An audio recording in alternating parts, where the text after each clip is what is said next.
সকাল সকাল আব্বার লাগানো লাউ গাছ থেকে লাউ শাক উঠিয়ে নিচ্ছে। শাকগুলো কতটা সবুজ আর সতেজ। টাটকা সবজি গাছ থেকে কেটে নিয়ে রান্না করা হবে। আর এই সবজিগুলো খেতে কি যে মজা, যারা গ্রামে থাকেন তারাই বলতে পারবে। আর গ্রামে থাকাতে সবসময় টাটকা শাকসবজি খাওয়া যায়। যারা সবসময় গ্রামে থাকে তারা টাটকা শাকসবজি খেতে পারে।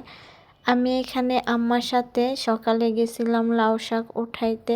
মাকে আগেই বলে রাখছিলাম শাক দেখার পর আমি সকালে লাউ শাক ভাজি দিয়ে ভাত খাবো। শাক আমার অনেক পছন্দ। বাড়িতে গেলে আমি শাক সবজি খাওয়ার চেষ্টা করি একদম গাছ থেকে পেড়ে এনে। আর শহরে তো এইরকম টাটকা শাক সবজি পাওয়াই যায় না। মাটি চুলায় ভাত বসিয়ে দিয়ে তারপরে মা গেছিল শাক উঠাতে। আর শাকগুলো কেটে দিচ্ছি। এভাবে হাতে কে শাক কাটেন অবশ্যই কমেন্ট করে জানাবেন।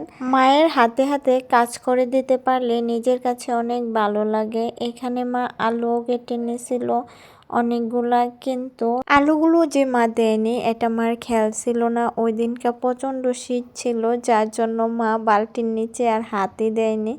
মা ভাবছে কি আলু হয়তো গলে গেছে। ময়লা পানি ফেলতে গিয়ে দেখি যে বালতির নিচে আলুগুলো থেকে গেছে। আর এদিকে শাকটা রান্না করার পর মা আমাকে দিছে খাওয়ার জন্য। আর এই বড় বোলটা দেখে কেউ আবার বললেন না যে এত বড় বোলে খাচ্ছে। আসলে এটা চুলা ঘরে হাতের কাছে ছিল, যার জন্য এটাতেই খাইলাম। গরম ভাতের সাথে মায়ের হাতে রান্না করা মাটির চুলায় মজাদার লাউ শাক ভাজি দিয়ে ভাত খেতে কি যে মজা হয়েছিল, স্বাদটা এখনো আমার জিভে লেগে আছে।